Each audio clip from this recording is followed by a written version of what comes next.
Hello my dear aspirants, welcome to Roy academy learning point YouTube channel. বন্ধুরা, সম্প্রতি যে RPF constable পরীক্ষা হলো তাতে ভারতীয় সংবিধান অর্থাৎ ইন্ডিয়ান পলিটি থেকে যেসব প্রশ্নগুলি এসেছে সেইগুলি এই ভিডিওতে আলোচনা করব।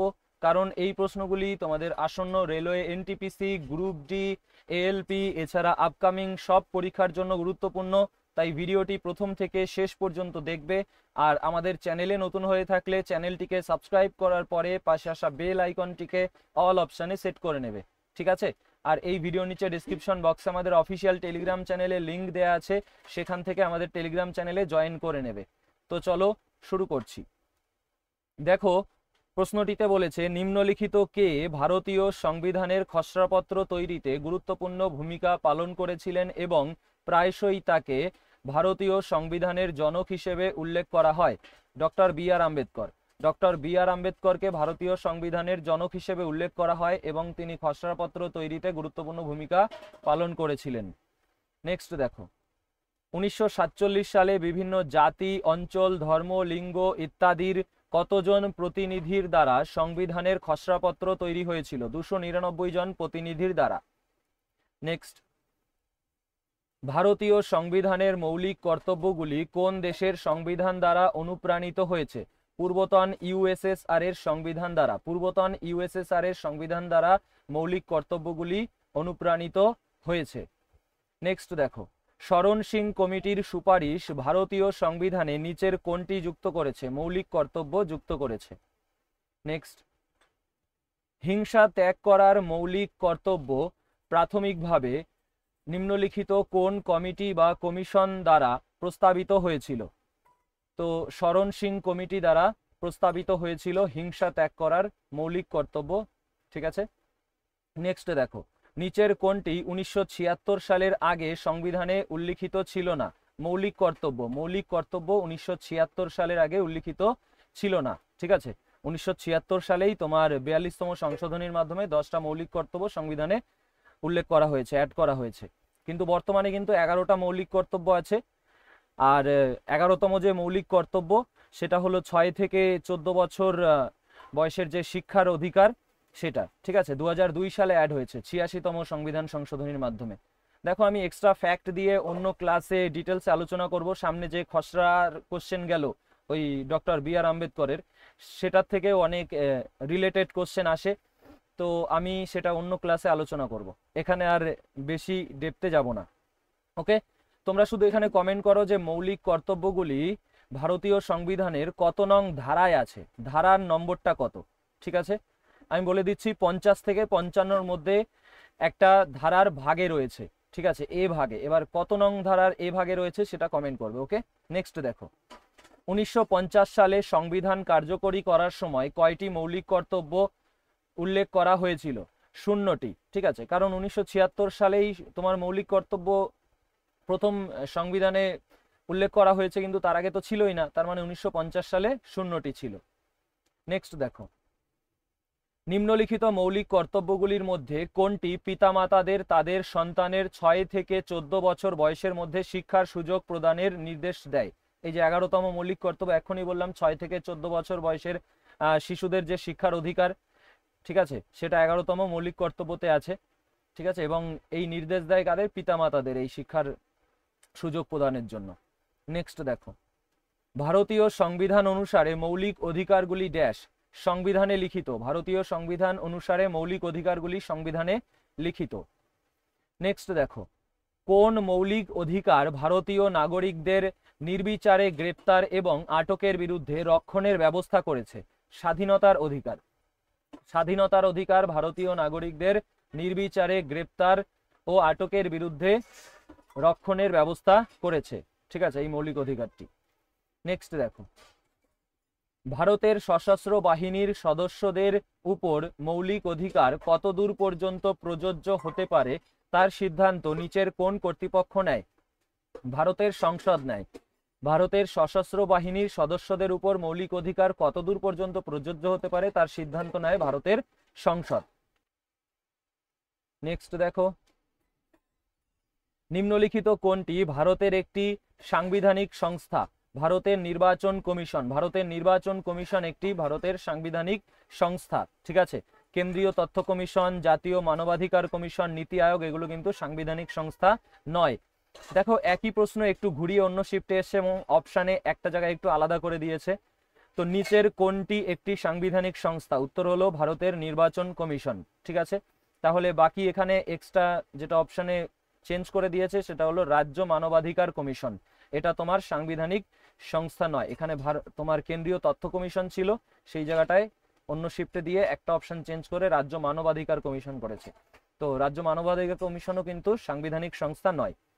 নেক্সট দেখো, 1950 সালের কত তারিখে সংবিধান অনুযায়ী নির্বাচন কমিশন গঠিত হয়েছিল? 25শে জানুয়ারি। 25শে জানুয়ারি 1950-এ সংবিধান অনুযায়ী নির্বাচন কমিশন গঠিত হয়েছিল।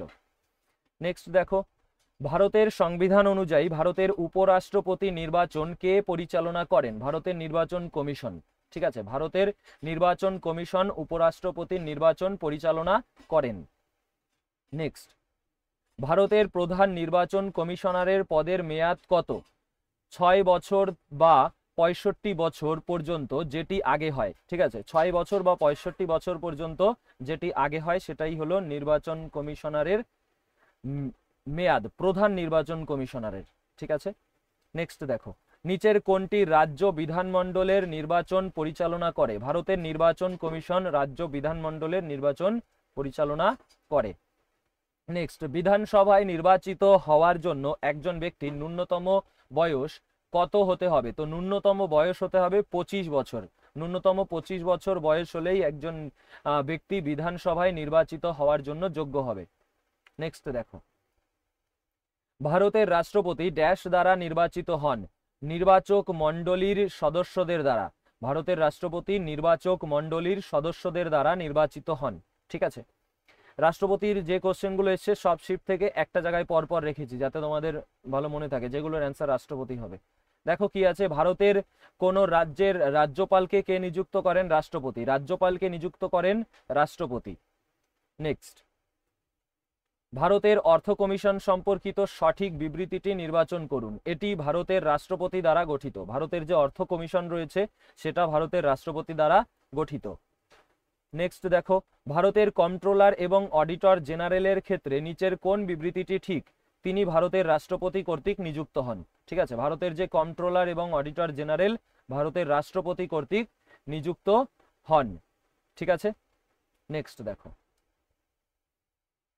নিম্নলিখিতদের মধ্যে কে লোকসভার অস্থায়ী অর্থাৎ প্রোটেম অধ্যক্ষকে নিয়োগ করেন? রাষ্ট্রপতি নিয়োগ করেন। রাষ্ট্রপতি লোকসভার অস্থায়ী অধ্যক্ষকে নিয়োগ করেন। নেক্সট দেখো, সাংবিধানিক সংশোধনী বিল একটি আইনে পরিণত হওয়ার জন্য কার সম্মতি প্রয়োজন? ভারতের রাষ্ট্রপতির সম্মতি প্রয়োজন। সাংবিধানিক সংশোধনী যে বিলগুলো পেশ হয় সেগুলো তোমার আইনে পরিণত হওয়ার জন্য ভারতের রাষ্ট্রপতির সম্মতি প্রয়োজন। নেক্সট দেখো, নিম্নলিখিতদের মধ্যে কে বিধানসভা ছাড়াই একটি কেন্দ্রশাসিত অঞ্চলের প্রশাসক নিযুক্ত করেন? ভারতের রাষ্ট্রপতি। ভারতের রাষ্ট্রপতি বিধানসভা ছাড়াই একটি কেন্দ্রশাসিত অঞ্চলের প্রশাসক নিযুক্ত করেন, ঠিক আছে। কেন্দ্রশাসিত অঞ্চলের প্রশাসককে নিযুক্ত করেন ভারতের রাষ্ট্রপতি, কোনো বিধানসভা প্রয়োজন হয় না সেই জন্য। নেক্সট দেখো, ভারতীয় সংবিধান অনুযায়ী রাজ্য পাবলিক সার্ভিস কমিশনের সদস্যদের কে অপসারণ করতে পারে? ভারতের রাষ্ট্রপতি। ভারতের রাষ্ট্রপতির হাতে রাজ্য পাবলিক সার্ভিস কমিশনের সদস্যদের অপসারণ করার ক্ষমতাও রয়েছে। নেক্সট, দিল্লি কেন্দ্রশাসিত অঞ্চলের প্রধান নির্বাহী কর্মকর্তা কে? ভারতের রাষ্ট্রপতি। দিল্লি কেন্দ্রশাসিত অঞ্চলের প্রধান নির্বাহী কর্মকর্তা হলো ভারতের রাষ্ট্রপতি। নেক্সট, যখন ভারতের কোনো উচ্চ আদালতের বিচারপতি যাদের মধ্যে প্রধান বিচারপতিও অন্তর্ভুক্ত পদত্যাগ করতে চান তখন তাদের পদত্যাগপত্র কার কাছে জমা দিতে হয়? ভারতের রাষ্ট্রপতির কাছে, ঠিক আছে। উচ্চ আদালতের বিচারপতি যার মধ্যে প্রধান বিচারপতিও রয়েছে, ঠিক আছে। উচ্চ আদালতের সব বিচারপতিরা যদি পদত্যাগ করতে চান, যে কোনো বিচারপতি পদত্যাগ করতে চাইলে তিনি পদত্যাগপত্র কার কাছে দেবেন? ভারতের রাষ্ট্রপতির কাছে জমা দেবেন। নেক্সট দেখো, মন্ত্রী পরিষদের সভায় কে সভাপতিত্ব করেন? প্রধানমন্ত্রী। প্রধানমন্ত্রী মন্ত্রী পরিষদের সভায় সভাপতিত্ব করেন। নেক্সট, কাকে কেন্দ্রীয় মন্ত্রিসভার প্রধান হিসাবে বিবেচনা করা হয়? প্রধানমন্ত্রীকে কেন্দ্রীয় মন্ত্রিসভার প্রধান হিসাবে বিবেচনা করা হয়। নেক্সট, ড্যাশ মন্ত্রী পরিষদকে ভেঙে দিতে পারেন? মুখ্যমন্ত্রীর পরামর্শে রাজ্যপাল। ঠিক আছে, মুখ্যমন্ত্রীর পরামর্শে রাজ্যপাল মন্ত্রী পরিষদকে ভেঙে দিতে পারেন। নেক্সট, কে একটি রাজ্যের মুখ্যমন্ত্রীকে নিয়োগ করেন? রাজ্যের রাজ্যপাল। ঠিক আছে, রাজ্যের রাজ্যপাল মুখ্যমন্ত্রীকে নিয়োগ করেন। মুখ্যমন্ত্রীকে নিয়োগ করেন রাজ্যের রাজ্যপাল, আর মন্ত্রী পরিষদকে ভেঙে দিতে পারেন মুখ্যমন্ত্রীর পরামর্শে রাজ্যপাল। নেক্সট দেখো, নিম্নলিখিতদের মধ্যে কে কেন্দ্রীয় মন্ত্রিসভার অংশ নন? একটি রাজ্যের মুখ্যমন্ত্রী। একটা রাজ্যের মুখ্যমন্ত্রী কেন্দ্রীয় মন্ত্রিসভার অংশ হন না। ঠিক আছে, তাহলে কেন্দ্রীয় মন্ত্রিসভার অংশ কারা? প্রধানমন্ত্রী, স্বাধীন দায়িত্বপ্রাপ্ত প্রতিমন্ত্রী, আর স্বাধীন দায়িত্বহীন প্রতিমন্ত্রী। নেক্সট, কে রাজ্য পাবলিক সার্ভিস কমিশনের সদস্যদের সংখ্যা নির্ধারণ করেন? রাজ্যপাল। রাজ্য পাবলিক সার্ভিস কমিশনের সদস্যদের সংখ্যা নির্ধারণ করেন। রাজ্যপালের কাছে কোন ক্ষমতাটি নেই? কূটনৈতিক ক্ষমতা। রাজ্যপালের কাছে কূটনৈতিক ক্ষমতা নেই, নির্বাহী ক্ষমতা আছে, বিত্তীয় ক্ষমতা আছে, আর বিধানিক ক্ষমতা আছে। নেক্সট, কে বা কারা রাজ্য মন্ত্রী পরিষদের অংশ নন? রাজ্যপাল রাজ্য মন্ত্রী পরিষদের অংশ নন। রাজ্যমন্ত্রীগণ, মুখ্যমন্ত্রী, ক্যাবিনেট মন্ত্রীগণ মন্ত্রী পরিষদের অংশ। নেক্সট দেখো, ড্যাশ স্টেট অ্যাডমিনিস্ট্রেটিভ ট্রাইব্যুনাল এর চেয়ারম্যান ও সদস্যদের নিয়োগ করেন? সংশ্লিষ্ট রাজ্যের রাজ্যপালের সঙ্গে আলোচনার পর ভারতের রাষ্ট্রপতি। ঠিক আছে, সংশ্লিষ্ট রাজ্যের রাজ্যপালের সঙ্গে আলোচনার পর ভারতের রাষ্ট্রপতি তোমার স্যাটের চেয়ারম্যান ও সদস্যদের নিয়োগ করেন। স্যাটের পুরো নাম কি? স্টেট অ্যাডমিনিস্ট্রেটিভ ট্রাইব্যুনালের চেয়ারম্যান ও সদস্যদের নিয়োগ করেন রাজ্যপালের সঙ্গে আলোচনার পর ভারতের রাষ্ট্রপতি। নেক্সট, ভারতীয় সংবিধানে নির্দেশক নীতিসমূহের ধারণাটি কোন দেশের সংবিধান থেকে গ্রহণ করা হয়েছে? আয়ারল্যান্ডের সংবিধান থেকে গ্রহণ করা হয়েছে। এখন যেসব প্রশ্নগুলো দেখবে পরপর নির্দেশক নীতি থেকে যেগুলো এসছে সেগুলো। ঠিক আছে, ভারতীয় সংবিধানে নির্দেশক নীতিসমূহের ধারণাটি আয়ারল্যান্ডের সংবিধান থেকে গ্রহণ করা হয়েছে। নেক্সট দেখো, নিচের কোনটি সামাজিক ও অর্থনৈতিক ন্যায়বিচার সম্পর্কে কথা বলে? রাজ্যের কর্মপদ্ধতির নির্দেশক নীতি ও প্রস্তাবনা। রাজ্যের কর্মপদ্ধতির নির্দেশক নীতি ও প্রস্তাবনা সামাজিক ও অর্থনৈতিক ন্যায়বিচার সম্পর্কে কথা বলে। নেক্সট দেখো, একই প্রশ্ন ঘুরিয়ে এসছে, ভারতীয় সংবিধানে রাজ্যের কর্মপদ্ধতির কোন নির্দেশক নীতিসমূহ অর্জনের লক্ষ্যে জমিদারি প্রথা বিলোপ করা হয়েছে? অর্থনৈতিক ও সামাজিক ন্যায়বিচারের নির্দেশক নীতিসমূহ অর্জনের লক্ষ্যে। ঠিক আছে, নেক্সট দেখো, রাজ্যের কর্মপদ্ধতির নির্দেশক নীতিসমূহ রাজ্যের জন্য কি ধরনের নির্দেশিকা প্রদান করে? সামাজিক ও অর্থনৈতিক নির্দেশিকা প্রদান করে। ঠিক আছে, নেক্সট, কোনটি ভারতীয় সংবিধানে উল্লিখিত রাজ্যের কর্মপদ্ধতির একটি নির্দেশমূলক নীতি? নাগরিকদের জন্য অভিন্ন দেওয়ানি সংহিতা। নাগরিকদের জন্য অভিন্ন দেওয়ানি সংহিতা হলো রাজ্যের কর্মপদ্ধতির একটি নির্দেশমূলক নীতি। নেক্সট, ভারতীয় সংবিধানের রাজ্যের কর্মপদ্ধতির নির্দেশক নীতিসমূহের কোনটি নাগরিকদের জন্য নয়? পর্যাপ্ত জীবিকা অর্জনের অধিকার। ঠিক আছে, পর্যাপ্ত জীবিকা অর্জনের অধিকার এটা তোমার নাগরিকদের জন্য নয়। ভারতীয় সংবিধানের রাজ্য কর্মপদ্ধতির নির্দেশক নীতিসমূহের পর্যাপ্ত জীবিকা অর্জনের যে অধিকার সেটা নাগরিকদের জন্য নয়। তাহলে নাগরিকদের জন্য কোনগুলি রয়েছে কর্মপদ্ধতির নির্দেশক নীতির? সমান কাজের জন্য সমান বেতন, শোষণের বিরুদ্ধে শিশু ও যুবকদের সুরক্ষা, জনসমাজে অবন্টিত পার্থিব সম্পদের মালিকানা। নেক্সট দেখো, নির্দেশিক নীতিসমূহে অন্তর্ভুক্ত সামাজিক ন্যায়বিচারের নীতিগুলি কোন দর্শনের দ্বারা প্রভাবিত? গান্ধীবাদ দর্শনের দ্বারা প্রভাবিত। ঠিক আছে, সামাজিক ন্যায়বিচারের যে নীতি এই নির্দেশক নীতিসমূহের সেটা গান্ধীবাদ দর্শনের দ্বারা প্রভাবিত। নেক্সট দেখো, গান্ধীবাদ দিয়ে প্রশ্ন, ভারতীয় সংবিধানের রাজ্যের কর্মপদ্ধতির নীতির নির্দেশক নীতিসমূহ অনুসারে গ্রাম পঞ্চায়েতের সংগঠন হলো ড্যাশ গান্ধীবাদী নীতি। গ্রাম পঞ্চায়েতের সংগঠন গান্ধীবাদী নীতি। নেক্সট, সেম কোশ্চেন ঘুরিয়ে এসছে, রাজ্যের কর্মপদ্ধতির নির্দেশক নীতিসমূহ অর্থাৎ ডিপিএসপি এর মধ্যে কোনটি একটি গান্ধীবাদী নীতি? এই যে গ্রাম পঞ্চায়েতের সংগঠন গান্ধীবাদী নীতি। নেক্সট, নিচের কোনটি রাজ্যের কর্মপদ্ধতির নির্দেশ নীতিসমূহের সঠিক শ্রেণীবিভাগ নয়? তো নেহেরু নীতি এটা নির্দেশ নীতিসমূহের শ্রেণীবিভাগের মধ্যে পড়ে না। তাহলে নির্দেশ নীতিসমূহের শ্রেণীবিভাগের মধ্যে কি কি আসে? আন্তর্জাতিক শান্তি ও নিরাপত্তার নীতিসমূহ, গান্ধীবাদী নীতি, অর্থনৈতিক ও সামাজিক নীতি। ঠিক আছে, নেক্সট দেখো, কোন দেশের সংবিধান থেকে না কোন দেশের সংবিধান থেকে ভারতীয় সংবিধানের নির্দেশক নীতিসমূহের ধারণা নেওয়া হয়েছে? আয়ারল্যান্ডের সংবিধান থেকে। আয়ারল্যান্ডের সংবিধান থেকে ভারতীয় সংবিধানের নির্দেশক নীতিসমূহের ধারণা নেওয়া হয়েছে। নেক্সট দেখো, নিচের কোনটিতে বিচার বিভাগ থেকে নির্বাহী বিভাগকে পৃথক করা হয়েছে?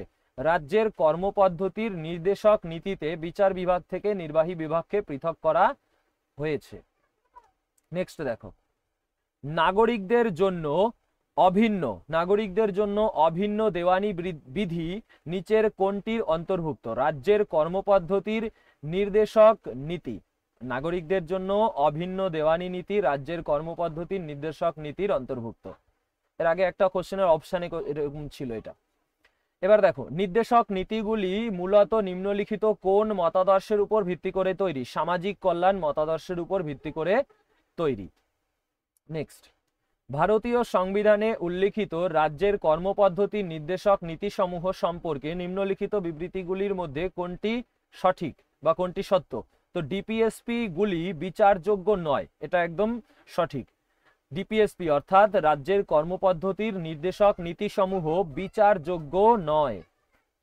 নেক্সট দেখো, গ্রাম পঞ্চায়েত সংগঠন নিচের কোনটির অন্তর্ভুক্ত? রাজ্যের কর্মপদ্ধতির নির্দেশক নীতির অন্তর্ভুক্ত।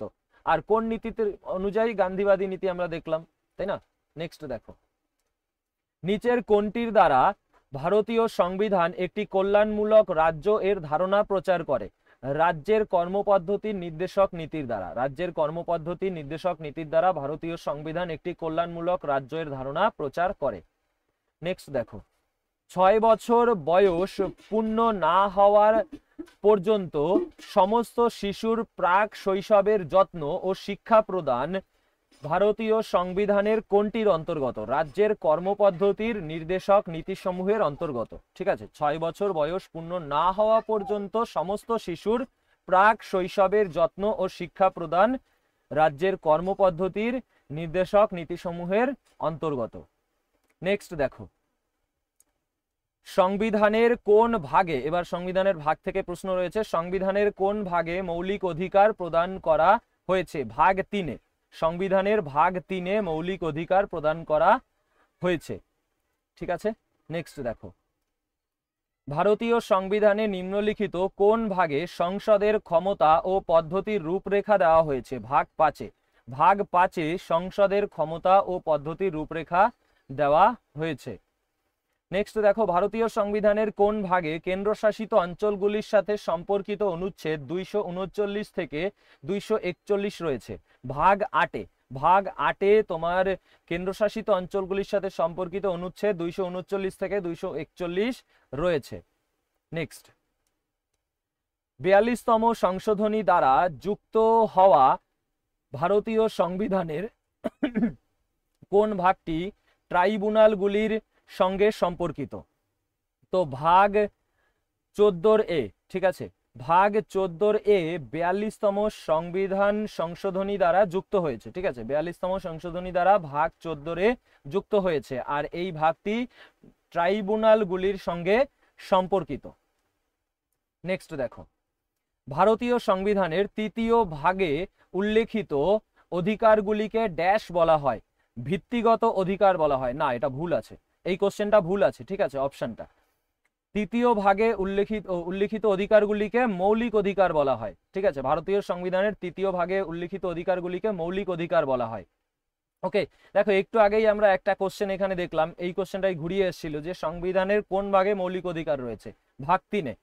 তাহলে 3য় ভাগে মৌলিক অধিকার হবে, এখানে এটা ভুল আছে। ঠিক আছে, ভিত্তিগত অধিকার নয়। নেক্সট দেখো, রাজ্যের কর্মপদ্ধতির নির্দেশক নীতি সম্পর্কিত 36 থেকে 51 অনুচ্ছেদগুলি সংবিধানের কোন ভাগের অন্তর্গত?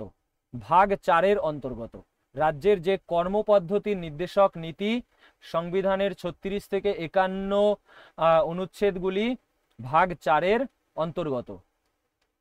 নেক্সট, সংবিধান সভা কবে সংবিধানের তৃতীয় পাঠ প্রদান করে? 26শে নভেম্বর 1949 সালে। 26শে নভেম্বর 1949 সালে সংবিধান সভা সংবিধানের তৃতীয় পাঠ প্রদান করেছে। নেক্সট, ভারতীয় সংবিধানের দ্বিতীয় তফসিলে, এবার তফসিলের প্রশ্ন রয়েছে, তারপরে তফসিলি জাতির প্রশ্ন আছে। ভারতীয় সংবিধানের দ্বিতীয় তফসিলে কি বিষয়ক বিধান দেওয়া হয়েছে বা কি বিষয়ক বিধান দেওয়া আছে? তো রাষ্ট্রপতি, রাজ্যপাল ও অন্যান্য কর্মকর্তাদের সঙ্গে সম্পর্কিত বিধান এবং অন্যান্য কর্মকর্তাদের সঙ্গে সম্পর্কিত বিধান রয়েছে দ্বিতীয় তফসিলে। ঠিক আছে, তো ভারতীয় সংবিধানের দ্বিতীয় তফসিলে রাষ্ট্রপতি, রাজ্যপাল এবং অন্যান্য কর্মকর্তাদের সঙ্গে সম্পর্কিত বিধান আছে। নেক্সট দেখো, নিচের কোনটি ভারতীয় সংবিধানের তৃতীয় তফসিলের অন্তর্গত?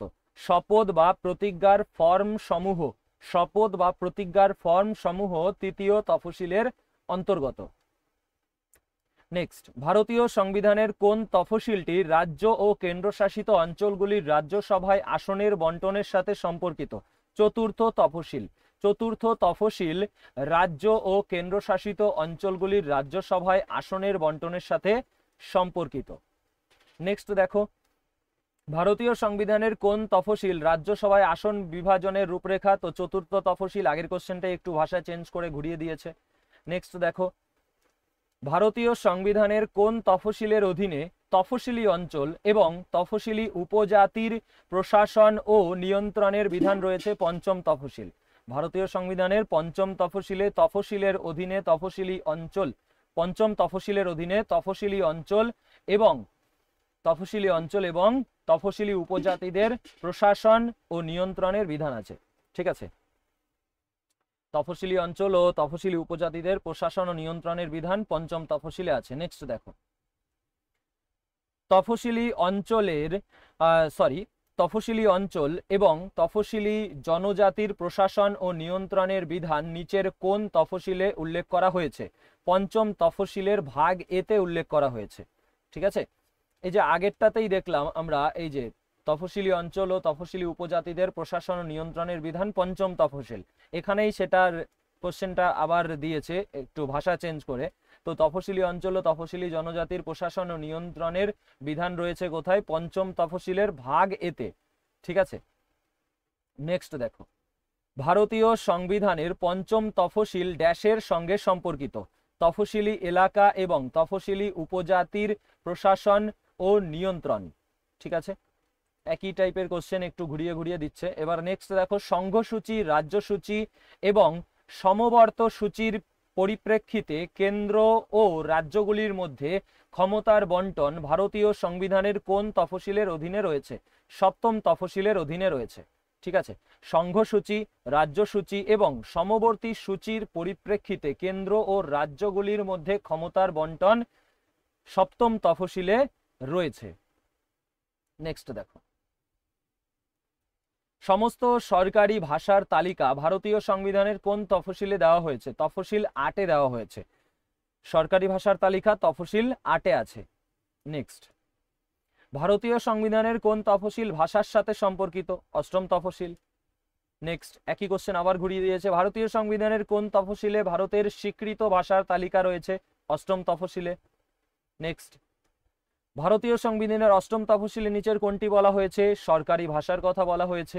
ঠিক আছে, দেখো এই কোশ্চেন কত ইম্পর্টেন্ট বুঝতে পারছো? একই কোশ্চেন কতভাবে ঘুরিয়ে আসতে পারে, আর এসেছেও তোমার আরপিএফ কনস্টেবলের কতগুলো শিফটে। তো আবার কিন্তু এইসব কোশ্চেন রিপিট হবে। আর আমি কোশ্চেনগুলোকে যথেষ্ট টাইম নিয়ে স্ক্রিনশট দিয়ে তারপরে আবার সাজিয়েছি যাতে তোমাদের মনে রাখতে সুবিধা হয়। পরপর তফসিলগুলো রেখেছি, রাষ্ট্রপতিগুলো দেখলে একসঙ্গে রেখেছি। ঠিক আছে, এইভাবে তারপরে রাজ্যপাল।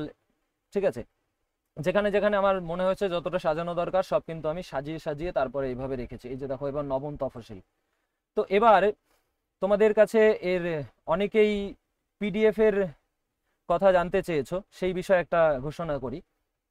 অনেকেই প্রতিটা ভিডিওর কমেন্টেই প্রায় আমি দেখতে পাই যে চাও যে পিডিএফ কোথায় পাবো, পিডিএফ দিন দাদা। তো পিডিএফ এর জন্য আমি রেলওয়ে 2025-এর 2 নম্বর একটা গ্রুপ তৈরি করেছি, ঠিক আছে, গ্রুপ 2। এই দ্বিতীয় গ্রুপে জয়নিং ফি হলো 101 টাকা, এবং 101 টাকা দিয়ে জয়েন করলে তোমরা কি পাবে? তোমরা পাবে RPF, SI and constable, RPF, SI and constable general অ্যাওয়ারনেসের যে কোশ্চেনগুলি রয়েছে সেগুলোর পিডিএফ, ঠিক আছে, সেগুলোর পিডিএফ তোমরা পাবে এই 101 টাকার গ্রুপ 2-তে, ঠিক আছে। গ্রুপ 1ও রয়েছে আমাদের, সেখানে কি পাবে সেটা আমি আমাদের কমিউনিটি পোস্টে অনেকবারই দিয়েছি, তো পোস্টটা চেক করলে পেয়ে যাবে, একটা ছবি দেওয়া আছে, লেখা আছে কি কি পাবে, সেটার মধ্যে অনেক কিছু পাবে। এখানে তোমার আরপিএফ, এসআই অ্যান্ড কনস্টেবলের জেনারেল অ্যাওয়ারনেস গুলো পাবে এই গ্রুপ 2 এর মধ্যে পিডিএফ আকারে, ঠিক আছে। 101 টাকা স্ক্রিনশট নিয়ে যেভাবে এখানে করাচ্ছি, এইগুলোকে যাতে প্রিন্ট করতে পারো আরো ছোট ছোট করে, একটা পেজে যতগুলো করে আসে সিঙ্গেল কলাম করেও দিয়েছি এবং ডাবল কলাম করেও দিয়েছি, যাদের ছোট লেখা পড়তে অসুবিধা নেই, ডাবল কলাম করে যেটা আছে সেটা প্রিন্ট করে নিয়ে পড়তে পারবে, ঠিক আছে।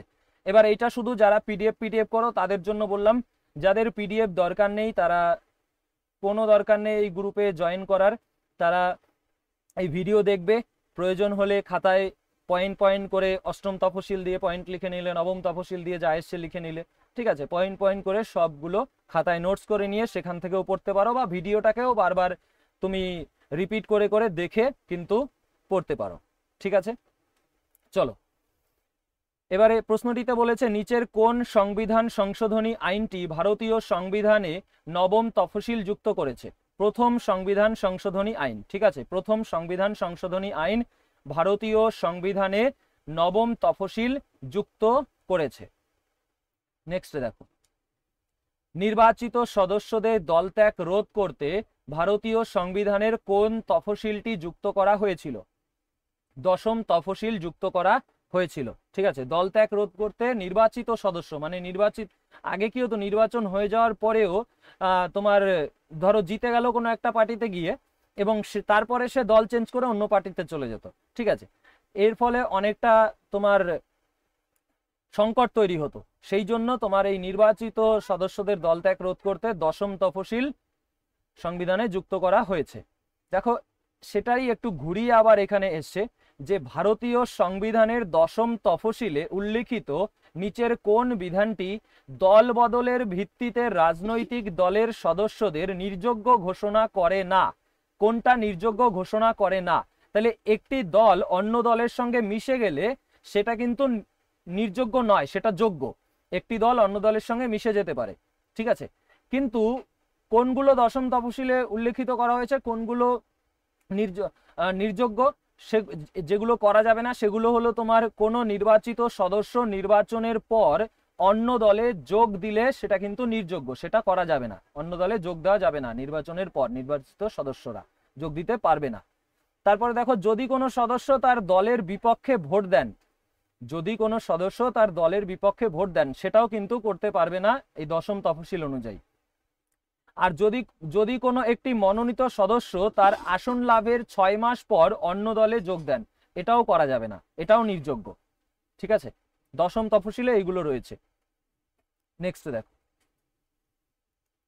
ভারতীয় সংবিধানের কোন তফসিল পৌরসভার ক্ষমতা, কর্তৃত্ব এবং দায়িত্বের সঙ্গে সম্পর্কিত? দ্বাদশ তফসিল। দ্বাদশ তফসিল পৌরসভার ক্ষমতা, কর্তৃত্ব এবং দায়িত্বের সঙ্গে সম্পর্কিত। নেক্সট, সংবিধানের অধীনে তফসিলি জাতির জন্য প্রদত্ত সুরক্ষা সম্পর্কিত সমস্ত বিষয় তদন্তের জন্য কোন সংস্থার কাছে সাংবিধানিক আদেশ রয়েছে?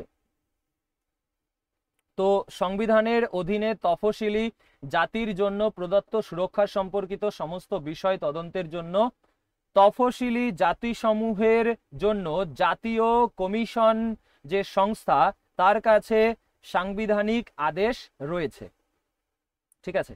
তফসিলি জাতিসমূহের জন্য যে জাতীয় কমিশন রয়েছে তার কাছে সাংবিধানিক আদেশ রয়েছে, কিসের জন্য? সংবিধানের অধীনে তফসিলি জাতির জন্য প্রদত্ত সুরক্ষা সম্পর্কিত সমস্ত বিষয় তদন্তের জন্য।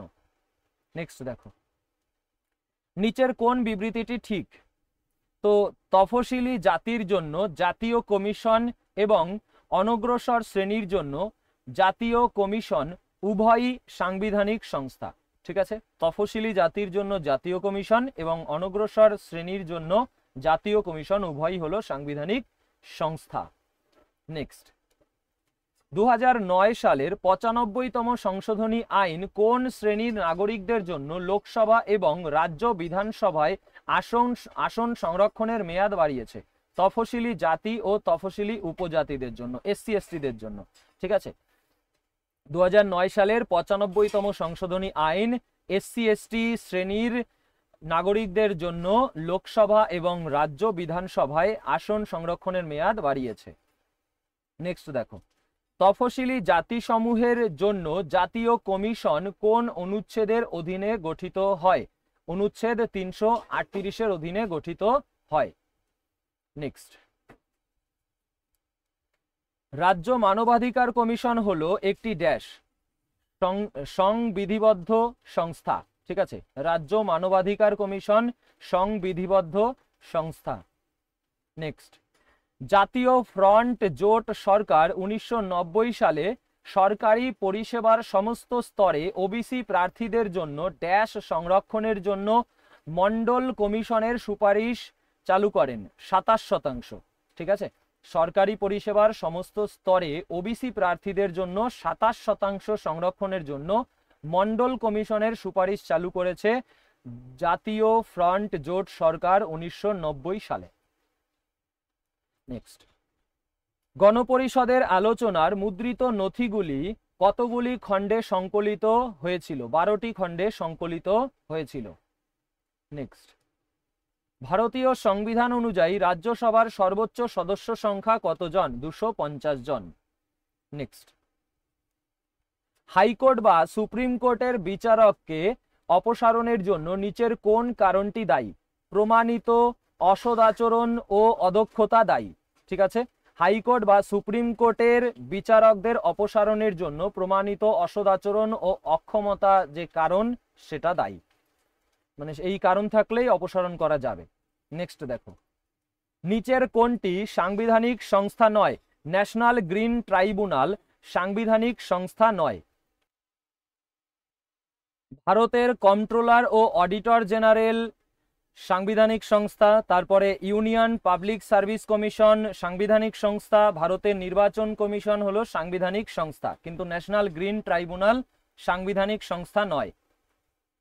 নেক্সট দেখো, নিম্নোক্তদের মধ্যে কে গণপরিষদের অধীনে মৌলিক অধিকার, সংখ্যালঘু ও উপজাতি এবং বহির্ভুক্ত এলাকার উপদেষ্টা কমিটির প্রধান ছিলেন? সর্দার বল্লভভাই প্যাটেল। ঠিক আছে, সর্দার বল্লভভাই প্যাটেল তোমার মৌলিক অধিকার, সংখ্যালঘু ও উপজাতি এবং বহির্ভুক্ত এলাকার উপদেষ্টা কমিটির প্রধান ছিলেন। নেক্সট, ভারতীয় সংবিধান অনুসারে নিম্নলিখিতগুলির মধ্যে কোনটি ইউনিয়ন পাবলিক সার্ভিস কমিশনের কাজ নয়? তো উচ্চ কূটনৈতিক প্রকৃতির পদের নির্বাচনের জন্য পরামর্শ দেওয়া। ঠিক আছে, উচ্চ কূটনৈতিক প্রকৃতির পদের নির্বাচনের জন্য পরামর্শ দেওয়া ইউনিয়ন পাবলিক সার্ভিস কমিশনের কাজ নয়। তাহলে ইউনিয়ন পাবলিক সার্ভিস কমিশনের কাজগুলো কি কি দেখো, নিয়োগ, পদোন্নতি ও বদলির জন্য প্রার্থীদের উপযোগিতার বিষয়ে পরামর্শ দেওয়া, একজন সরকারি কর্মচারীর বিরুদ্ধে জারি করা আইনি প্রক্রিয়ার দাবির বিষয়ে পরামর্শ দেওয়া, সরকারি কর্মচারীদের প্রভাবিত করে এমন শৃঙ্খলা সংক্রান্ত বিষয়ে পরামর্শ দেওয়া। ঠিক আছে, নেক্সট দেখো, ভারতের কোন আদালত সম্পত্তি বিরোধ, বিবাহ বিচ্ছেদ এবং ভোক্তা সমস্যার মতো দেওয়ানি মামলা পরিচালনা করে? দেওয়ানি আদালত। দেওয়ানি আদালত সম্পত্তি বিরোধ, বিবাহ বিচ্ছেদ এবং ভোক্তা সমস্যার মতো দেওয়ানি মামলা পরিচালনা করে। নেক্সট দেখো, ভারতীয় সংবিধান অনুসারে রাজ্য পাবলিক সার্ভিস কমিশনের সদস্যদের নিয়োগকারী কর্তৃপক্ষ হিসেবে কাকে বিবেচনা করা হয়? রাজ্যপালকে বিবেচনা করা হয়। রাজ্যপালকে রাজ্য পাবলিক সার্ভিস কমিশনের সদস্যদের নিয়োগকারী কর্তৃপক্ষ হিসেবে বিবেচনা করা হয়। নেক্সট, সংবিধান অনুসারে কোন সংস্থাটি একটি রাজ্যে বিধান পরিষদ তৈরি বা বিলুপ্তির জন্য দায়বদ্ধ? ভারতের সংসদ একটি রাজ্যে বিধান পরিষদ তৈরি বা বিলুপ্তির জন্য দায়বদ্ধ। নেক্সট, জেলা বিচার বিভাগ সম্পর্কে নিচের কোন বিবৃতিটি বা বিবৃতিগুলি ঠিক? তো 1 নম্বরে দেখো রয়েছে, সুপ্রিম কোর্ট জেলা বিচার বিভাগের স্বাধীনতাকে সংবিধানের মৌলিক কাঠামোর একটি গুরুত্বপূর্ণ অংশ হিসেবে ঘোষণা করেছে। একদম এটা সঠিক রয়েছে। সুপ্রিম কোর্ট জেলা বিচার বিভাগের স্বাধীনতাকে সংবিধানের মৌলিক কাঠামোর একটি গুরুত্বপূর্ণ অংশ হিসেবে ঘোষণা করেছে। 2-এ দেখো রয়েছে, সাংবিধানিক বিধান অনুসারে অধীনস্থ বিচার বিভাগ শব্দটি জেলা বিচারকদের বর্ণনা করতে ব্যবহৃত হয়। এটা ভুল আছে। দেখো, অধীনস্থ বিচার বিভাগ যেটা রয়েছে সেটা জেলা বিচারকদের বর্ণনা করতে ব্যবহৃত হয় না। সর্বোচ্চ আদালতের অধীনে যেসব আদালতগুলি কাজ করে, যেমন তোমার হাইকোর্ট, জেলা আদালত, নিম্ন আদালত, ঠিক আছে, এইসব আদালতগুলি যেগুলি সর্বোচ্চ আদালতের অধীনে কাজ করে সেগুলির কাঠামোর অংশ বোঝায় হলো অধীনস্থ বিচার বিভাগ। ঠিক আছে, সেগুলি যে কাঠামো তার অংশ বোঝায় অধীনস্থ বিচার বিভাগ, কিন্তু জেলা বিচারকদের বর্ণনা করতে ব্যবহৃত হয় না। তো এটা ভুল আমাদের। ঠিক আছে। 3-এ দেখো, সংবিধান জেলা বিচারকদের বিচার ব্যবস্থার গুরুত্বপূর্ণ উপাদান হিসাবে স্বীকৃতি দেয় এবং সুরক্ষা দেয়। এটাও সঠিক রয়েছে। সংবিধান কি করে? জেলা বিচারকদের বিচার ব্যবস্থার গুরুত্বপূর্ণ উপাদান হিসাবে স্বীকৃতি দেয় এবং সুরক্ষা দেয়। তাহলে শুধুমাত্র 1 এবং 3 ঠিক। নেক্সট দেখো, ভারতের সংসদীয় ব্যবস্থায় কাকে রাজ্য স্তরের ডি ফ্যাক্টো নির্বাহী কর্তৃপক্ষ হিসাবে বিবেচনা করা হয়? মুখ্যমন্ত্রীকে রাজ্য স্তরের ডি ফ্যাক্টো নির্বাহী কর্তৃপক্ষ হিসেবে বিবেচনা করা হয়। নেক্সট, নিম্নলিখিত কোন ভারতীয় প্রধানমন্ত্রী শরণ সিং কমিটি গঠন করেছিলেন যা মৌলিক কর্তব্য অন্তর্ভুক্ত করার সুপারিশ করেছিল? ইন্দিরা গান্ধী। আমরা প্রথম দিকেই মৌলিক কর্তব্যের মধ্যে পড়েছিলাম যে এই মৌলিক কর্তব্য শরণ সিং কমিটির সুপারিশে গঠিত হয়েছে। এবং কোন ভারতীয় প্রধানমন্ত্রী এই কমিটি গঠন করেছিলেন? ইন্দিরা গান্ধী গঠন করেছিলেন। নেক্সট দেখো, ন্যাশনাল গ্রিন ট্রাইব্যুনালের চেয়ারম্যানকে কে নিয়োগ করেন? তিনি রাজ্য সরকার দ্বারা নিযুক্ত হন। এটা ভুল আছে। রাজ্য সরকার দ্বারা তোমার ন্যাশনাল গ্রিন ট্রাইব্যুনালের চেয়ারম্যান নিযুক্ত হন না। তো কার দ্বারা নিযুক্ত হন? কেন্দ্রীয় সরকার দ্বারা। এইটা আমাদের কারেক্ট অ্যান্সার। ঠিক আছে, কেন্দ্রীয় সরকার দ্বারা ন্যাশনাল গ্রিন ট্রাইব্যুনালের চেয়ারম্যান নিযুক্ত হন। নেক্সট দেখো, ভারত সরকারের মন্ত্রিসভার প্রাথমিক কাজ কি? আনুষ্ঠানিক অর্থে সর্বোচ্চ সিদ্ধান্ত গ্রহণকারী সংস্থা হিসেবে কাজ করে। নেক্সট, ভারতের প্রধানমন্ত্রী নিচের কোন সাংবিধানিক সংস্থার চেয়ারম্যান? আন্তঃরাজ্য পরিষদের চেয়ারম্যান হলো ভারতের প্রধানমন্ত্রী। নেক্সট, জেলা স্তরের বিচারপতি হিসেবে নিযুক্ত হওয়ার যোগ্যতা অর্জনের জন্য একজন ব্যক্তির অ্যাডভোকেট বা প্লিডার হিসেবে ন্যূনতম ড্যাশ এর অভিজ্ঞতা থাকতে হবে। 7 বছরের অভিজ্ঞতা থাকতে হবে ন্যূনতম। ঠিক আছে, জেলা স্তরের বিচারপতি হিসেবে নিযুক্ত হওয়ার যোগ্যতা অর্জনের জন্য একজন ব্যক্তির অ্যাডভোকেট হিসেবে 7 বছরের অভিজ্ঞতা থাকতে হবে ন্যূনতম। নেক্সট, নিচের বিকল্পগুলির মধ্যে কোনটি গ্রাম ন্যায়ালয়ের নিয়োগপ্রাপ্ত ন্যায়াধিকারীর বিষয়ে সত্য? ন্যায়াধিকারীকে অবশ্যই একজন বিচার বিভাগীয় কর্মকর্তা হতে হবে যার বেতন এবং ক্ষমতা প্রথম শ্রেণীর ম্যাজিস্ট্রেটের সমান। ঠিক আছে, গ্রাম ন্যায়ালয়ের নিয়োগপ্রাপ্ত ন্যায়াধিকারীকে অবশ্যই একজন বিচার বিভাগীয় কর্মকর্তা হতে হবে যার বেতন এবং ক্ষমতা প্রথম শ্রেণীর ম্যাজিস্ট্রেটের সমান। নেক্সট, একজন ব্যক্তিকে হাইকোর্টের বিচারক হিসেবে নিয়োগের জন্য ভারতের সংবিধানে ন্যূনতম কত বয়স নির্ধারণ করা হয়েছে? সংবিধানে ন্যূনতম বয়স নির্ধারণ করা নেই। ঠিক আছে, হাইকোর্টের বিচারক হিসাবে নিয়োগের জন্য কোনো নির্ধারিত বয়স নেই, নির্ধারিত বয়স হয় না। নেক্সট দেখো, কে জয়েন্ট অ্যাডমিনিস্ট্রেটিভ ট্রাইব্যুনালের চেয়ারম্যান ও সদস্যদের নিয়োগ করেন? ভারতের রাষ্ট্রপতি সংশ্লিষ্ট রাজ্যের রাজ্যপালের সঙ্গে পরামর্শ করবার পর নিয়োগ করেন। ভারতের রাষ্ট্রপতি সংশ্লিষ্ট রাজ্যের রাজ্যপালের সঙ্গে পরামর্শ করার পর জয়েন্ট অ্যাডমিনিস্ট্রেটিভ ট্রাইব্যুনালের চেয়ারম্যান ও সদস্যদের নিয়োগ করেন। নেক্সট দেখো, লোকসভা নির্বাচনে কারা ভোট দেওয়ার যোগ্য? 18 বছর বা তার বেশি বয়সের নাগরিক যারা সংবিধান বা কোনো আইনের অধীনে অযোগ্য নয়। ঠিক আছে, 18 বছর বা তার বেশি বয়সের নাগরিক যারা সংবিধান বা কোনো আইনের অধীনে অযোগ্য নয় তারাই ভোট দেওয়ার জন্য যোগ্য। নেক্সট, ভোটাধিকার হলো ড্যাশ একটি আইনি অধিকার। ভোটাধিকার একটি আইনি অধিকার। নেক্সট, নিম্নলিখিতগুলির মধ্যে কোন কমিটি সংসদ সদস্যদের আচরণ পরীক্ষা করার জন্য দায়ী? কমিটি অন প্রিভিলেজেস বা বিশেষাধিকার সংক্রান্ত কমিটি। ঠিক আছে, কমিটি অন প্রিভিলেজেস বা বিশেষাধিকার সংক্রান্ত কমিটি সংসদ সদস্যদের আচরণ পরীক্ষা করার জন্য দায়ী। নেক্সট, ভারতীয় প্রোটোকল অনুসারে নিম্নলিখিতদের মধ্যে কে অগ্রাধিকারের ক্রম অনুসারে সর্বোচ্চ স্থান অধিকার করে? প্রধানমন্ত্রী। ঠিক আছে, নেক্সট দেখো, জাস্ট অ্যাপ্লিকেশন লোডিং দিয়েছিল। দেওয়ানি সংক্রান্ত বিষয় বিচার করবার সময় একজন জেলা বিচারকের কি ক্ষেত্রাধিকার থাকে?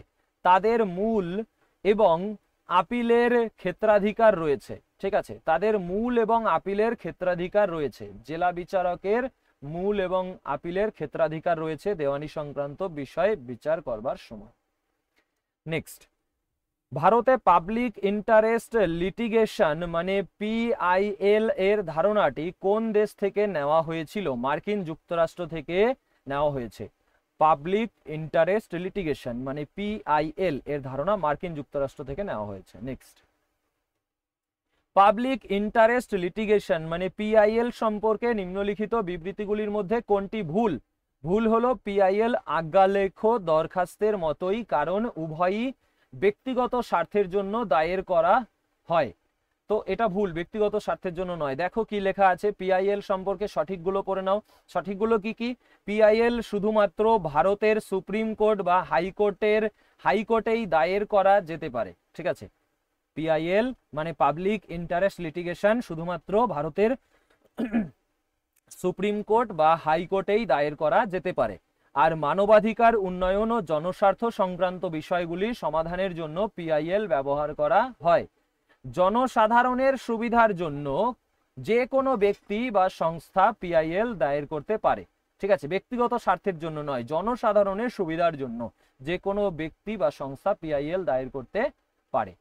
ঠিক আছে, PIL কি? Public interest litigation. আচ্ছা, নেক্সটে যাই। নিম্নলিখিত কে সংবিধান সভার সভাপতি ছিলেন? ডক্টর রাজেন্দ্র প্রসাদ সংবিধান সভার সভাপতি ছিলেন। এবার দেখো বলেছে, ইংলিশে আছে, বাংলায় ট্রান্সলেট করে মানে করে দিচ্ছি। Nehru asserted that the constituent assembly derived its strength primarily from the will of the Indian people. ঠিক আছে, the will of the Indian people, অর্থাৎ নেহেরু মনে করতেন যে গণপরিষদের শক্তি, স্ট্রেংথ, গণপরিষদের যে শক্তি সেটা তোমার ভারতীয় নাগরিকদের ইচ্ছা শক্তি থেকেই আসে প্রাথমিকভাবে। ঠিক আছে, গণপরিষদের শক্তি প্রাথমিকভাবে ভারতীয় নাগরিকদের, the will of the Indian people মানে ভারতীয় নাগরিকদের ইচ্ছা শক্তি থেকেই এসেছে। নেক্সট দেখো, কেন্দ্রীয় সরকারের কাছে রাজ্যসভা যেমন আছে তেমনি রাজ্য সরকারের কাছে রাজ্য আইন পরিষদ আছে। নেক্সট, মন্ত্রী পরিষদ গঠনের বিষয়ে কে রাজ্যপালকে পরামর্শ দেয়? মুখ্যমন্ত্রী। নেক্সট, ভারতের সংসদীয় সরকার ব্যবস্থায় প্রধানমন্ত্রীকে নিম্নলিখিত কি হিসাবে বিবেচনা করা হয়? বাস্তবিক স্বীকৃতিযুক্ত নির্বাহী কর্তৃপক্ষ হিসেবে বিবেচনা করা হয়। নেক্সট, কলকাতা হাইকোর্ট ক্ষেত্রাধিকারের সম্প্রসারণ আইন 1953 অনুসারে কোন এলাকাগুলিকে অন্তর্ভুক্ত করবার জন্য কলকাতা হাইকোর্টের ক্ষেত্রাধিকার বাড়ানো হয়েছিল? চন্দননগর এবং আন্দামান ও নিকোবর দ্বীপপুঞ্জ। ঠিক আছে, তো কলকাতা হাইকোর্ট আইন 1953 অনুসারে চন্দননগর, আন্দামান, নিকোবর দ্বীপপুঞ্জ এলাকাগুলিকে অন্তর্ভুক্ত করবার জন্য কলকাতা হাইকোর্টের ক্ষেত্রাধিকার বাড়ানো হয়েছিল। নেক্সট, লোক আদালতের গঠন কিরূপ? একটি লোক আদালতে একজন বিচার বিভাগীয় কর্মকর্তা, একজন আইনজীবী এবং একজন সমাজকর্মী থাকে। নেক্সট, ভারতের সংবিধান সংশোধন করার ক্ষমতা কার কাছে আছে? ভারতীয় সংসদের কাছে ভারতের সংবিধান সংশোধন করার ক্ষমতা আছে। নেক্সট দেখো, ড্যাশ সালে অনুষ্ঠিত চতুর্থ সাধারণ নির্বাচনের ফলে ভারতের রাজনৈতিক দৃশ্যপট মৌলিকভাবে পরিবর্তিত হয়? 1967 সালে। 1967 সালে চতুর্থ সাধারণ নির্বাচনের ফলে ভারতের রাজনৈতিক দৃশ্যপট মৌলিকভাবে পরিবর্তিত হয়। নেক্সট, ভারতের নিম্ন আদালত সম্পর্কে নিচের কোনটি সত্য? তারা সংশ্লিষ্ট রাজ্যের হাইকোর্টের কর্তৃত্বের অধীনে আসে। নিম্ন আদালত সংশ্লিষ্ট রাজ্যের হাইকোর্টের কর্তৃত্বের অধীনে আসে। নেক্সট দেখো, একজন ব্যক্তিকে একটি রাজ্যে জেলা বিচারক হিসাবে নিয়োগের জন্য কোন যোগ্যতাটি প্রয়োজনীয় নয়? প্রার্থীর নিম্ন আদালতে বিচারক হিসাবে পূর্ব অভিজ্ঞতা থাকতে হবে, এটা প্রয়োজনীয় নয়। ঠিক আছে, তাহলে জেলা বিচারক হিসাবে নিয়োগের জন্য কি কি প্রয়োজনীয়? নিয়োগের জন্য প্রার্থীকে হাইকোর্টের সুপারিশপ্রাপ্ত হবে। ঠিক আছে, সুপারিশপ্রাপ্ত হবে মানে সুপারিশপ্রাপ্ত হতে হবে। নিয়োগের জন্য প্রার্থীকে হাইকোর্টের সুপারিশপ্রাপ্ত হতে হবে। আর প্রার্থী যেন কেন্দ্রীয় বা রাজ্য সরকারের চাকুরিরত না হয়। ঠিক আছে, আর প্রার্থীকে কমপক্ষে 7 বছর ধরে একজন অ্যাডভোকেট বা প্লিডার হতে হবে। ওকে, নেক্সট, প্রধানত কোন সমস্যাটি সমাধান করার জন্য সংবিধান 20তম সংশোধনী আইন 1966 প্রণীত হয়েছিল? নির্দিষ্ট জেলা বিচারকদের নিয়োগ ও বিচারিক আইনের বৈধতা। ঠিক আছে, নির্দিষ্ট জেলা বিচারকদের নিয়োগ ও বিচারিক আইনের বৈধতা যে সমস্যা, এই বিষয়ে যে সমস্যা, সেটা সমাধান করার জন্য সংবিধান আইন 20তম সংশোধনী 1966 প্রণীত করা হয়েছিল। নেক্সট, সম্পত্তি বিরোধ, বিবাহ বিচ্ছেদ এবং ভোক্তা সমস্যার মতো দেওয়ানি মামলাগুলি পরিচালনা করার জন্য ভারতের কোন আদালত দায়ী? দেওয়ানি আদালত। দেখো, সেম কোশ্চেন অন্য একটা শিফটে ছিল না, ঘুরিয়ে এখানে তোমার শুধু উপরের ভাষাটা একটু আগে পরে করে দিয়েছে। কোশ্চেন কিন্তু সেম, অ্যান্সারও অপশনে দেওয়ানি আদালতই রয়েছে এখানেও। নেক্সট দেখো, গ্রাম ন্যায়ালয়গুলি প্রসঙ্গে কে গ্রাম ন্যায়ালয়গুলির সভাপতিত্ব করেন এবং তাদের সরকারি উপাধি কি? তো ন্যায়াধিকারী হিসাবে মনোনীত একজন বিচার বিভাগীয় আধিকারিক যিনি হাইকোর্টের পরামর্শে রাজ্য সরকার কর্তৃক নিযুক্ত হন, তিনি সভাপতিত্ব করেন গ্রাম ন্যায়ালয়গুলির। ঠিক আছে, গ্রাম ন্যায়ালয়গুলির সভাপতিত্ব করেন কে? ন্যায়াধিকারী হিসাবে মনোনীত একজন বিচার বিভাগীয় আধিকারিক যিনি হাইকোর্টের পরামর্শে রাজ্য সরকার কর্তৃক নিযুক্ত হন। নেক্সট, ভারতের হাইকোর্টের একজন বিচারপতিকে অপসারণ করার ক্ষেত্রে নিম্নলিখিতদের মধ্যে কোনটি সত্য? বিশেষ সংখ্যাগরিষ্ঠ যুক্ত সমর্থিত সংসদে ভাষণ দেওয়ার পরেই একজন বিচারককে অপসারণ করা যেতে পারে। বিশেষ সংখ্যাগরিষ্ঠ যুক্ত সমর্থিত, ঠিক আছে, সংখ্যাগরিষ্ঠ যুক্ত সমর্থিত সংসদে ভাষণ দেওয়ার পরেই একজন বিচারককে অপসারণ করা যেতে পারে, হাইকোর্টের বিচারককে। নিচের কোন আইনটি বিধান পরিষদে ভারতীয়দের প্রতিনিধিত্ব চালু করেছিল? 1861 সালের ভারতীয় পরিষদ আইন। 1861 সালের ভারতীয় পরিষদ আইন বিধান পরিষদে ভারতীয়দের প্রতিনিধিত্ব চালু করেছিল। নেক্সট দেখো, সুপ্রিম কোর্টের কোন মামলা ভারতীয় সাংবিধানিক আইনে মৌলিক পরিকাঠামো মতবাদ চালু করেছে? কেশবানন্দ ভারতী মামলা 1973 মৌলিক পরিকাঠামো মতবাদ চালু করেছে। নেক্সট দেখো, ইংলিশে আছে, বাংলায় ট্রান্সলেট করে দেবো, অসুবিধা নেই। বলেছে under the family court act 1984 মানে পারিবারিক আদালত আইন 1984 অধীনে for which population size is it mandatory for the state government to establish a family court in a city or town? মানে কোন জনসংখ্যার আকারের জন্য একটি শহরে পারিবারিক আদালত তৈরি করা রাজ্য সরকারের জন্য বাধ্যতামূলক? তো 1 মিলিয়ন জনসংখ্যা, একটি শহরে যদি 1 মিলিয়ন জনসংখ্যা হয়ে যায় তাহলে সেখানে রাজ্য সরকারের জন্য বাধ্যতামূলক হয়ে যায় একটা পারিবারিক আদালত তৈরি করা। এটা তোমার কোন আইনে রয়েছে? Under the family court act 1984, মানে পারিবারিক আদালত আইন 1984 অধীনে রয়েছে। নেক্সট দেখো, উপভোক্তা সুরক্ষা আইন 2019-এর কোন ধারার অধীনে সেন্ট্রাল কনজিউমার প্রোটেকশন অথরিটি প্রতিষ্ঠিত হয়েছিল? ধারা 10-এর অধীনে। Next, legal services authorities act 1987-এর ধারা 22-এর C1 অনুসারে স্থায়ী লোক আদালতের নিম্নলিখিত বিষয়গুলির মধ্যে কোনটির বিরোধের কোনো ক্ষেত্রাধিকার নেই? জটিল নয় এমন অপরাধ বিরোধের। ঠিক আছে, লিগাল সার্ভিসেস অথরিটি অ্যাক্ট 1987-এর ধারা 22C1 অনুসারে স্থায়ী লোক আদালতের নিম্নলিখিত জটিল নয় এমন অপরাধ বিরোধের কোনো ক্ষেত্রাধিকার নেই। নেক্সট দেখো, নিম্নলিখিত কোন আইন প্রণয়নের ফলে ভারতে ফাস্ট ট্র্যাক স্পেশাল কোর্ট প্রতিষ্ঠা হয়েছিল? ফৌজদারি আইন 2018। ঠিক আছে, ফৌজদারি আইন আবার সংশোধন, আবার দুইবার আইন লিখেছে, ফৌজদারি আইন 2018। ঠিক আছে, এই আইনটা ব্র্যাকেটের মধ্যে যেত, সংশোধন আইন, ফৌজদারি আইন 2018। এই আইন প্রণয়নের ফলে ভারতে ফাস্ট ট্র্যাক স্পেশাল কোর্ট প্রতিষ্ঠা হয়েছিল। নেক্সট দেখো,